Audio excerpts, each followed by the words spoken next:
Hi hello నమస్తే welcome back to my channel ఈ తరం కోడలు. ఆనియన్ పకోడీ అంటే ఎవరికి ఇష్టం ఉండదు చెప్పండి.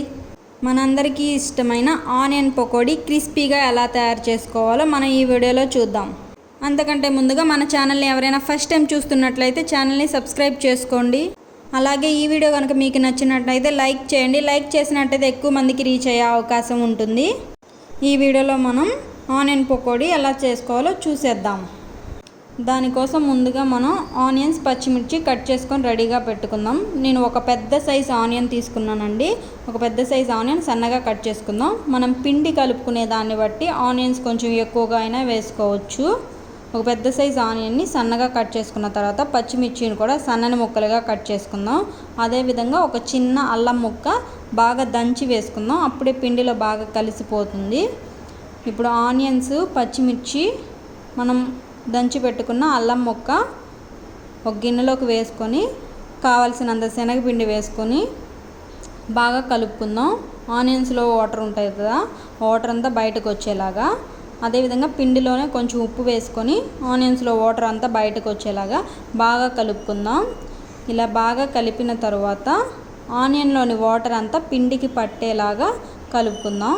ఆ తర్వాత ఇంకా కొంచెం వాటర్ మనం వేసుకొని పిండి చాలా గట్టిగా కలుపుకుందాం. చూస్తున్నారు కదా, కొంచెమే వాటర్ వేసాను. కొంచెం వాటర్ వేసి పిండి బాగా గట్టిగా ముద్దగా కలుపుకుందాం. ఆ తర్వాత ఇందులోకి మనం పకోడీ కోసం ఆయిల్ వేడి చేసుకుంటాం కదా, అదే ఆయిల్ కొంచెం వేస్తామండి. అలా వేయడం వల్ల పకోడీ కొంచెం క్రిస్పీగా బాగుంటాయి. వేడి నూనె కొంచెం వేస్తున్నాను, ఒక 2 స్పూన్లు అంత ఆయిల్ వేసి ఒకసారి బాగా కలుపుకొని ఆ తర్వాత మనం పకోడీ వేసుకోవడమే. ఆయిల్ కొంచెం హీట్ అయిన తర్వాత పకోడీ వేసి చూస్తున్నారు కదా, ఆయిల్లో వేయగానే బబుల్ వస్తుంది కదా, ఆయిల్ బాగా హీట్ అయింది. ఇదే విధంగా మనం పిండిని అంతా పకోడీలాగా వేసుకుందాం. పకోడీలాగా వేసుకొని వెంటనే కలపకుండా కొంచెం సేపు ఆగిన తరువాత కలిపినట్టయితే మనకి ఎక్కువ పొడమైపోకుండా ఉంటుంది, బాగుంటుంది. ఇలా 2 వైపులా కలుపుకుంటూ గోల్డెన్ కలర్ వచ్చే వరకు ఫ్రై చేసుకోవాలి. ఇలా ఫ్రై చేసుకున్నట్టయితే మనకి ఎంతో టేస్టీ అయిన ఆనియన్ పకోడీ రెడీ అండి. క్రిస్పీగా ఉంటాయి. అంతే అండి, సింపుల్గా ఎవరైనా సరే ఇంట్లో రెడీ చేసుకోవచ్చు. మనం బయట షాప్లో వెళ్ళి కొనుక్కొచ్చుకునే దానికన్నా ఇంట్లో చేసిన దాని టేస్ట్ అద్దిరిపోతుంది.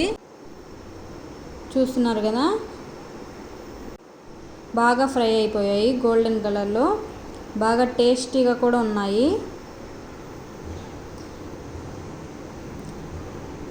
మీరు కూడా ఒకసారి ట్రై చేసి ఎలా వచ్చిందో చెప్పండి.